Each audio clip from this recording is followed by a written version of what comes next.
Cuando el Señor te hizo, mi hermano, se tomó todo el tiempo para hacerte y te hizo bien. Y te hizo bien, eres perfecto. Eres perfecto, eres perfecta. Gloria a Dios, amén, amén.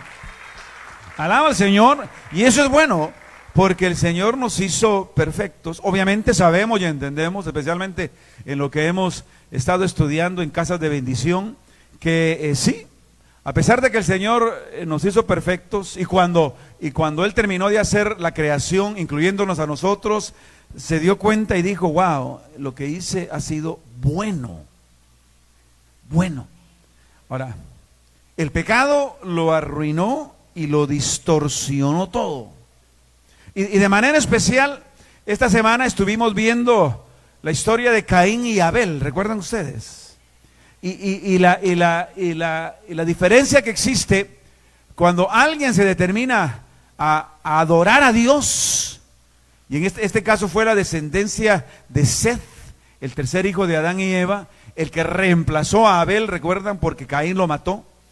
Y luego, ¿cómo siguió la descendencia de Caín? Alguien que se alejó de Dios. El que se acercó a Dios, Seth, de su descendencia, dice, los hombres empezaron a adorar a Dios. De los descendientes de Caín, dice la palabra que la descendencia de Caín fue una descendencia violenta. Violenta. Y usted sabe que donde la violencia reina, es imposible ser feliz. Es imposible ser feliz. Es imposible ser feliz, es imposible realizarse, es imposible realmente alcanzar ese potencial que el Señor quiere que alcancemos cuando la violencia, cuando la maldad, cuando el odio habita el corazón humano. Y eso fue lo que sucedió con Caín. Pero aquel que se dispone a ser como ese barro en manos del alfarero, déjeme decir, el Señor quiere y puede hacer cosas grandes y lindas contigo. Amén. Puede. Y hacer, ¿por qué? Porque Él tiene herramientas, voluntad y habilidad suficiente para hacer algo y algo bueno. Amén. Por eso hoy quiero que vengas conmigo al libro de Santiago, la carta de Santiago a la iglesia de Cristo, en donde Él nos habla un poco de las herramientas de nuestro Padre Celestial. Nuestro Padre Celestial nos está formando a nosotros. Hoy, al terminar este mensaje, estaremos orando por aquellos que y consagrándolos por aquellos que han de bautizarse este día. Es parte de esa formación que Dios les ha dado.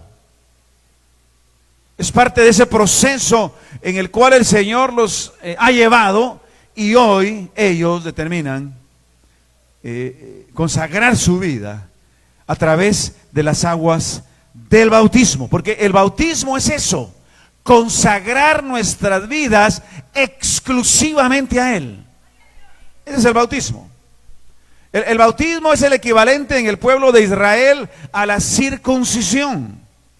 La circuncisión era precisamente el corte del prepucio del varón que le identificaba como pueblo de Dios. El bautismo es la circuncisión del corazón que nos identifica como pueblo de Dios. Y eso es grande, eso es bueno y eso es lindo. Ahora, el pueblo de Dios tiene características particulares. El pueblo de Dios es diferente a aquel que no es pueblo de Dios. ¿Cuántos pueden decir amén a eso? Uno de los grandes desafíos de la iglesia cristiana evangélica de nuestros tiempos es estar comprometidos a ser diferentes al mundo. Yo creo que la iglesia cristiana evangélica, y creo que todos los podemos ver, de muchas maneras, está tratando de ser como el mundo, tratando de alcanzar al mundo. Pero eso no funciona así. Porque para que la sal pueda tener el efecto que la sal tiene que ser diferente al resto de la comida. tiene que ser diferente. Su textura es diferente, su sabor es diferente. ¿Para qué? Para que pueda hacer el efecto. Igualmente la iglesia de Cristo. Entonces el Señor tiene esas herramientas para que tú y yo podamos tener la forma que Dios quiere que tú y yo tengamos. Dios quiere que tú y yo tengamos formas particulares. Y el que escribe esta carta, para toda la iglesia, es una de las cartas universales, es precisamente el pastor de Jerusalén y hermano de Jesús. Y conocía bien a Jesús, era familia de Jesús. Se criaron bajo el mismo techo, escuchando las mismas enseñanzas, entendiendo lo que Dios estaba queriendo hacer con Jesús. Santiago lo agarra, él lo toma y lo trae a nosotros. Él conocía muy bien la forma que Jesús, la forma que los seguidores de Jesús debían de tener. En primer lugar, los seguidores de Jesús deben, él entendía, ser pacientes. ¿Cuántos pacientes hay acá? Uy, son poquitos, son poquitos los pacientes. ¿Cuántos son de aquellos que empiezan a ver el reloj cuando el pastor espera? Y dije, ojalá que no se tarde mucho. Está como aquel que le dijo al Señor, le pidió al Señor, Señor, dame paciencia, pero dámela ya. Y cuando le dijo eso al Señor, le dijo, claro, te la voy a dar, pero me voy a tardar un poquito más. Mira lo que dice aquí la palabra del Señor en el versículo 2 del capítulo 1 de Santiago. Dice, hermanos míos, y mantén tu palabra, la palabra abierta allí. Hermanos míos, tened por sumo gozo cuando os halléis, dice que en diversas, ¿qué? Pruebas. Wow, gocémonos en las pruebas. Eso es grande. Solo con eso ya se empieza a desarrollar la paciencia. Dice, sabiendo que la prueba de vuestra fe produce, ¿qué? Paciencia. La única manera de poder ser pacientes es siendo probados. ¿Quieres ser paciente? Mira, el Señor te va a poner a alguien a la par para que te haga paciente. Amén. Así que dale gracias a Dios por la lija que tienes a la par. Amén. Porque esa te está llevando donde Dios quiere llevarte. Amén. Esa te está llevando y ese te está llevando donde el Señor quiere llevarte. Dice, mas tenga la paciencia su obra, que dice, completa. Es decir, no hay que dejarla a la mitad del camino. Para que seáis perfectos y cabales. Mire, cosa más linda. Sin que os falte cosa alguna. Hace una semana dijimos que la perfección cristiana fundamentalmente se define en aquello que es completo. ¿Qué es aquello que está completo? Aquello que no le falta nada, pero tampoco le sobra nada. Está completo. Y por eso ustedes están completos. Pon tu mano así y dile, estoy completo.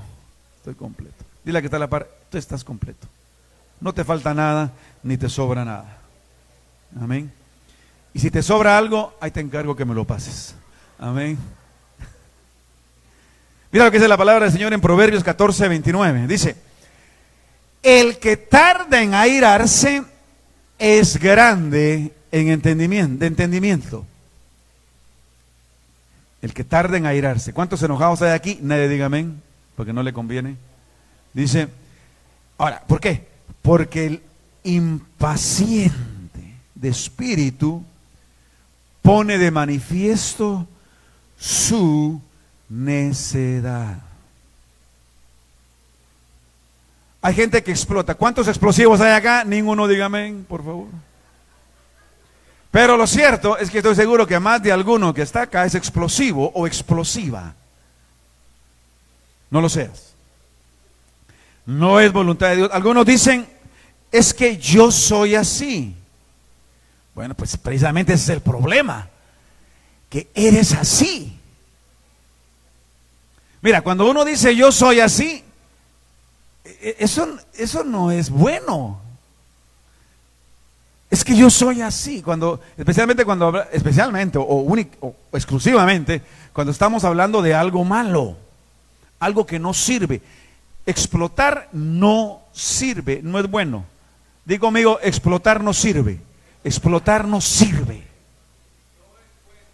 Y no es bueno, gracias, muchas gracias. Y no es bueno. Por lo tanto, Señor, haznos tardos para airarnos, para enojarnos.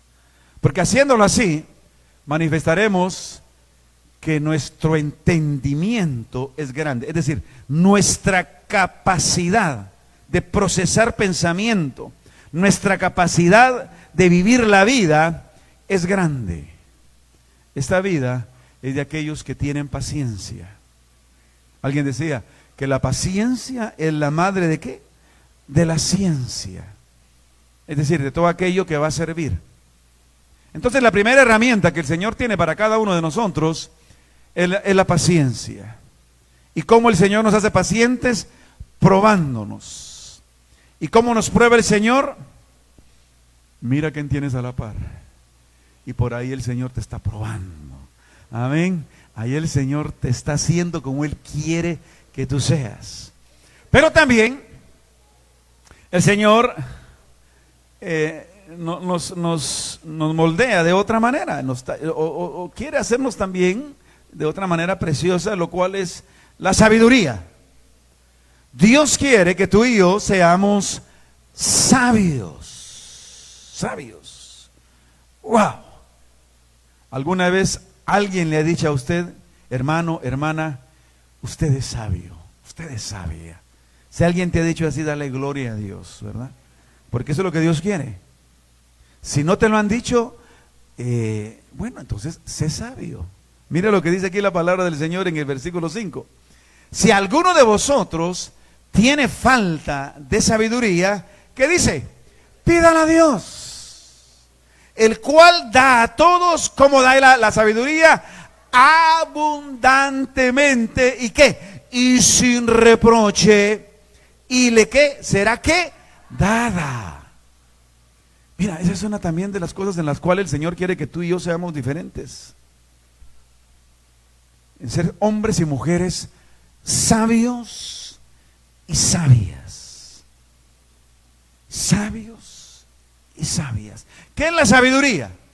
Fundamentalmente, la sabiduría es reconocer la diferencia entre el bien y el mal y optar por el bien.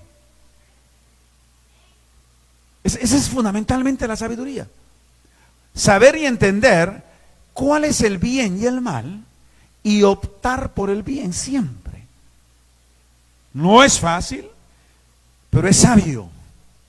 Y todo aquello que es sabio, su final será bueno. Mira lo que dice acá en Colosenses capítulo 4, verso 5. Dice, andad sabiamente, ¿para quiénes? Dice, para con los de afuera, aprovechando bien el tiempo. Sea vuestra palabra siempre con gracia, sazonada ¿con qué?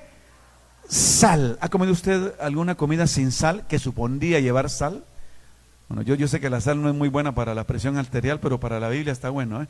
Entonces, ¿alguno ha comido algo sin sal? Hay un dicho que dice, cuando alguien tiene ciertas características en su personalidad, dicen, este parece papa sin sal. ¿Por qué? Porque no tiene gracia. Mira qué cosa más linda, que la sabiduría nos da gracia, ¿verdad? Y la gracia es preciosa. ¿Ha encontrado usted gente que tiene gracia en su dinámica de relacionarse con los demás? ¿Verdad qué cosa más linda? Pero la gente sin gracia, ¿qué sin gracia? Hay una palabra así que quiere decir sin gracia, pero mejor no la digo porque no se escucha bien. Pero alguien que no tiene gracia es... Pero la sabiduría de Dios, dice la palabra, que nos ayuda a ser gente con gracia, sazonada con sal. Y cuando eres alguien sazonado con sal, la gente te quiere, ¿verdad? Te quiere cerca. Te quiere cerca. Quiere estar contigo. Quiere trabajar contigo. Quiere caminar contigo. Varón, ponte un poquito de sal para con tu esposa. Varona, ponte un poquito de sal para con tu esposo. Hijos, pónganse un poquito de sal para con sus padres. Padres, pónganse un poquito de sal para con sus hijos. Y todo marchará bien. Todo va a marchar bien. Alaba al Señor, alaba al Señor. Dice, sazonada con sal para que sepáis cómo debéis responder a cada uno. Yo recuerdo siempre que iba a visitar a una hermana, cuando empezamos a pastorear la iglesia, ya no está con nosotros, era la parte de la congregación allá en Jersey City, era una persona ya anciana, y cuando llegaba a visitarla a su casa, ella en su casa, en la entradita, tenía una alfombra. Usted sabe de las alfombras que dice bienvenido, solo que la de ella no decía bienvenido, sino que la de ella decía, todos son sabios hasta que empiezan a abrir la boca. Oye, mira qué cosa más tremenda. Todos son sabios, todos parecen sabios hasta que empiezan a abrir la boca. ¿Quieres parecer sabio? Mira este dedo. Ven por acá, ven por acá. Miren, miren, miren. Así se empieza a ser sabio, ¿ve?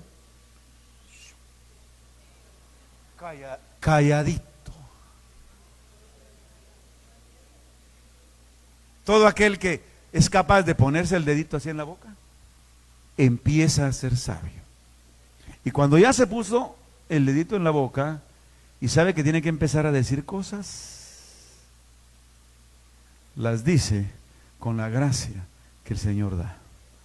Dice que Él nos las dará abundantemente y sin reproche. Dile al Señor, Señor, dame sabiduría. Dame sabiduría, Señor. Lléname de sabiduría. Pero esa es otra de las herramientas del Señor. La otra herramienta del Señor es la fe. La fe, mira lo que dice aquí la palabra. Pero pida, ¿con qué? Con fe. Ahora, ¿quién es aquel que tiene fe? Aquel que no, dice, no dudando nada. Lo que nos mata algunas veces en la vida es la duda. No podemos ser creyentes que realmente conocen a Dios dudando de todo. Dice, porque el que duda es semejante a la onda del mar, que es arrastrada por el viento y echada de una parte a otra. Es decir, hoy está acá, mañana está allá, pasado por allá, después por aquí, en fin. No es una persona estable. En cambio, el que tiene fe es una persona estable en todo su pensamiento, en todo su sentimiento, en todo lo que es y en todo lo que hace. Esa es la palabra. Mira lo que dice acá. Bueno, sigue diciendo, no piense, esto es importante, mira, el versículo 7 dice, no piense, pues, quien tal haga, es decir, que ande de un lado para otro, que recibirá cosa alguna del Señor. Dios va a bendecir a aquellos que son capaces de mantenerse en fe, en donde el Señor los tiene y en donde el Señor los dirige. Dios quiere que tú seas un hombre y una mujer de fe. Ahora, la fe se manifiesta fundamentalmente en la fidelidad. De hecho, de allí viene la palabra, ¿no? La fidelidad. que tú y yo podamos ser fieles en donde el Señor nos tiene. Ahora mismo empezaron los Juegos Olímpicos y lo que cada deportista tiene que hacer es tratar de mantenerse fiel en lo que está haciendo para poder recibir la medalla que anhela. No puede estar de un lado para otro. No puede crear sus propias reglas. Tiene que ser fiel. El que tiene fe es fiel. Dice, el hombre de doble ánimo, y aquí pues también incluimos a las mujeres, el hombre y la mujer de doble ánimo es inconstante, dice, en todos sus caminos. La única manera, hermano, mi hermana, de alcanzar lo que Dios quiere que alcancemos es tú y yo manteniéndonos fieles en donde Dios quiere que estemos. Los que estamos casados, manteniéndonos fiel a nuestro hogar. En el trabajo o en el negocio que tenemos, manteniéndonos fieles a nuestro empleador o a nuestros clientes. Fieles. Los que estamos aquí en la casa del Señor, sirviendo al Señor, manteniéndonos fiel a Dios y a la misión que el Señor nos ha dado en este lugar. Amén. Dale gloria a Dios. Porque si no lo somos, como dice aquí la palabra, no esperemos recibir nada. Si no tenemos fe, si no somos fieles, no esperemos recibir nada. No se puede. Dios quisiera, sí. Pero si no somos fieles, no puede. Mira lo que dice aquí la palabra en Marcos capítulo 11, verso 24.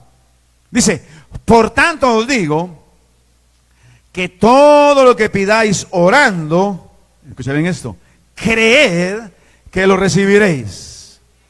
Y dice, y os vendrá. Ahora, yo puse los otros dos versículos porque creo que este probablemente sea uno de los versos más mal interpretados entre nuestro pueblo.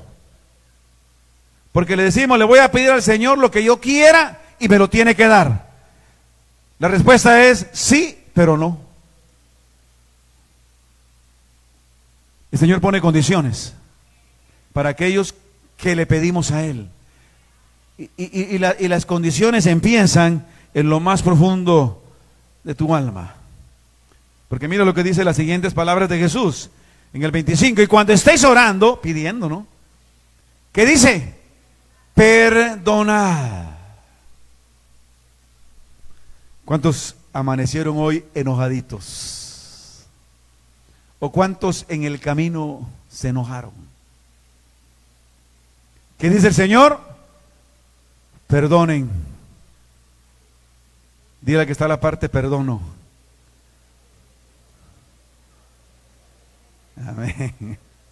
Oye, no sabías que lo ibas a hacer tan rápido, ¿verdad? Muy bien, qué bien. Porque algunos aguantan el perdón para que el otro sufra, ¿verdad? Porque sabe que lo va a perdonar. Sabe que lo va a perdonar. O la va a perdonar. Pero que sufra un poquito, ¿verdad? Para que aprenda la lección. No, mira, el Señor dice, y cuando estéis orando, perdonad. Ahí mismo, en el momento. Mira, si tenéis algo contra alguien, dice Jesús, para que también vuestro Padre, que está en los cielos, os perdone a vosotros vuestras ofensas. Es decir, nos conviene perdonar. ¿Por qué? Porque si no perdonamos, no nos perdonan. Pero si perdonamos, nos perdonan. Y aquí está hablando del que más importa que perdone. Es nuestro Dios. Si queremos ser perdonados de parte de Dios, tenemos que perdonar a nuestro prójimo, a nuestro hermano, a quien está con nosotros. ¿Recuerdan ustedes de aquella parábola de Jesús cuando habló de aquel hombre que debía el equivalente de 10 millones de dólares a un hombre muy rico? Y el hombre muy rico, pudiéndolo llevar a la cárcel, le perdonó. Y el hombre se alegró. Pero dice que saliendo este hombre se encontró a alguien que le debía el equivalente al salario de un mes.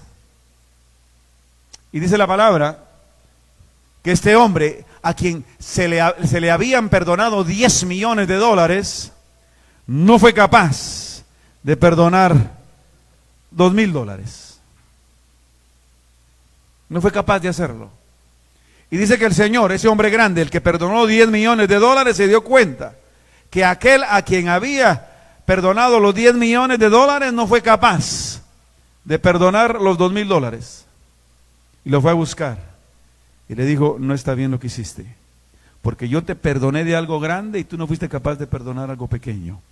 ¿Y saben a quién me recordó esta semana que estábamos estudiando la palabra en el capítulo 4 de Génesis, de Caín y Abel? La historia de Lamec. La historia de Lamec. Y la característica de Lamec cuando habló con sus 2 mujeres, les dijo, miren, sepan esto, mujeres, les dijo él a sus esposas. Imagínate, hermanita, que tu esposo te dijera algo así. Le digo, miren, si a mí alguien me golpea, yo lo mato. Eso fue lo que Lamec, descendiente de Caín, dijo. El que me haga lo más chiquitito, yo lo mando al otro potrero. Inmediatamente. Imagínate que tu esposo te diga así, mi hermanita. Uy, yo sé que a las hermanitas, ¿y qué quieres comer hoy en la noche? Rapidito le diría.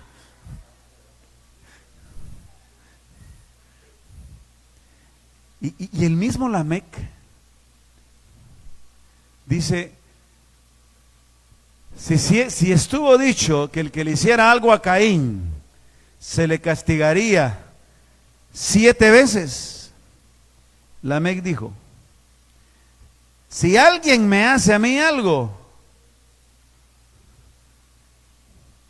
lo castigaré 70 veces 7. Ahora, cuando tú escuchas eso, ¿qué te viene a la mente? ¿Quién más dijo algo semejante, solo que totalmente lo contrario? Pero ¿qué dijo Jesús? Cuando Pedro le dijo, Señor, he de perdonar a mi hermano, Jesús le dijo, mira, debes perdonar, no te digo 7 veces, sino que 70 veces 7. El mundo castiga 70 veces 7. Pero los hijos de Dios, empoderados por el Espíritu Santo, perdonamos 70 veces 7. Hermano, hermana, alaba al Señor. Alaba al Señor. Dios quiere hacerte un hombre y una mujer de perdón, porque dice el 26, porque si vosotros no perdonáis, tampoco vuestro Padre, que está en los cielos, os perdonará vuestras ofensas. Entonces, la tercera herramienta que el Señor hoy usa para nosotros es la fe, y la fe se traduce en la capacidad que tú y yo tenemos de perdonar, de hacer la voluntad de Dios, para que haciéndola podamos llegar delante de Él, como dice aquí el versículo 24, que pidamos orando, porque el que cree que lo que de a recibir, dice, le vendrá. El Señor quiere bendecirte, hermano, mi hermana. El Señor quiere prosperarte, el Señor quiere sanarte. El Señor quiere, hermano y mi hermana, que tu vida resplandezca como la luz del día, pero al mismo tiempo Él quiere trabajar en tu corazón para poder habilitarte, para poder ser lo que Él quiere que tú seas. Y por último, mira lo que dice aquí la palabra. El Señor quiere que tú y yo seamos humildes. Mira lo que dice el hermano, que es de humilde condición, dice que gloríese en su exaltación. ¿Qué quiere decir eso? Que el Señor se especializa que aquel que está abajo lo sube. ¿Cuántos de nosotros hemos estado abajo y el Señor nos ha subido? Amén. El Señor se especializa en eso. Pero también dice, pero el que es rico, y ahí te das cuenta que el Señor no tiene problemas con que sus hijos seamos ricos o sean ricos. El que es rico dice, gloríese ¿en dónde? En su humillación. ¿Qué quiere decir? que el que ya está arriba, el Señor le dice, bájate, mi hijo, a donde están todos tus hermanos. Mira qué cosa más grande y cosa más linda el Señor quiere hacer. Que el que está abajo lo sube. El que está arriba, no es que él quiera bajarlo. Le dice, hijo, si me conoces, bájate. Para que puedas abrazar a tu hermano. Para que puedas abrazar a tu hermano. Para que puedas ser uno. Dice, porque él pasará, hablando del rico, como la flor de la hierba. Porque cuando sale el sol con calor abrasador, y seguramente cuando salgamos de acá experimentaremos un poquito de ese calor abrasador,